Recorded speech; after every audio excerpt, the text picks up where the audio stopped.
আসসালামু আলাইকুম রহমতুল্লাহি বারাকাতু। আলহামদুলিল্লাহ, আল্লাহ তাআলার অশেষ রহমতে আল্লাহ তাআলা রব্বুল আলামিন আলহামদুলিল্লাহ ভালো রেখেছেন। আমি দোয়া করি আল্লাহ তাআলা রব্বুল আলামিন আপনাদেরকেও ভালো রাখুক। আল্লাহ তাআলা রব্বুল আলামিন পবিত্র কালামুল্লাহ শরীফে বলেন, ওয়ামা আরসালনাকা ইল্লা রাহমাতাল লিল আলামিন। আল্লাহ তাআলা রব্বুল আলামিন রাসূল করিম সাল্লাল্লাহু আলাইহি ওয়াসাল্লামকে রহমত স্বরূপ এই দুনিয়ার জন্য পাঠিয়েছেন, আমাদের সকলের জন্য রহমত স্বরূপ। আজকে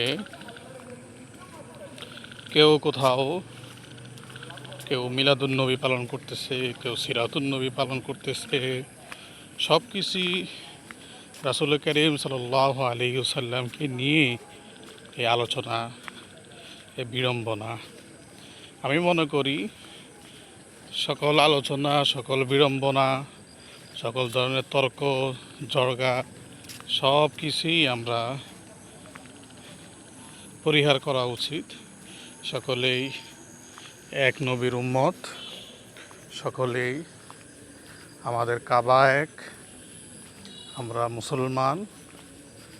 এটাই হচ্ছে আমাদের সবচেয়ে বড় আল্লাহ তাআলার পক্ষ থেকে বড় নেয়ামত। আমরা যদি রাসূল করিম সাল্লাল্লাহু আলাইহি ওয়াসাল্লামকে নিয়ে যে সমস্ত বিষয় নিয়ে যদি আমরা মুসলমানদের মধ্যে যদি আমরা তর্ক বিতর্ক করি, তাহলে অন্য ধর্মের মানুষ এটাকে নিয়ে হাসাহাসি করবে, এটাকে নিয়ে হাসাহাসি করে ঠাট্টা বিদ্রুপ করে।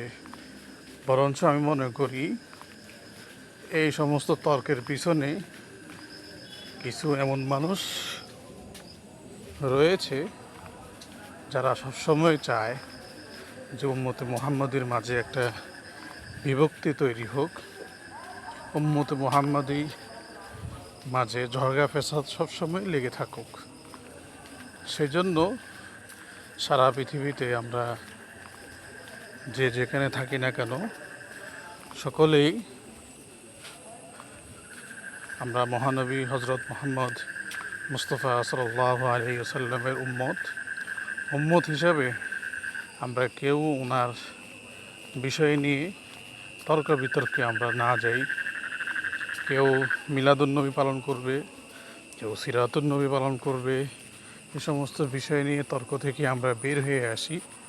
বরঞ্চ একে অপরের সাথে কাঁধে কাঁধ মিলিয়ে, হাতে হাত মিলিয়ে, বুকের সাথে বুক জড়িয়ে কিভাবে আরও ইসলাম ধর্মটাকে আরও সামনের দিকে এগিয়ে নিয়ে যাওয়া যায়, কিভাবে সারা পৃথিবীর মাঝে শান্তি শৃঙ্খলা বজায় রাখা যায়, সেজন্য আমরা সকলেই প্রত্যেকের জায়গা থেকে চেষ্টা করি ইনশাআল্লাহ।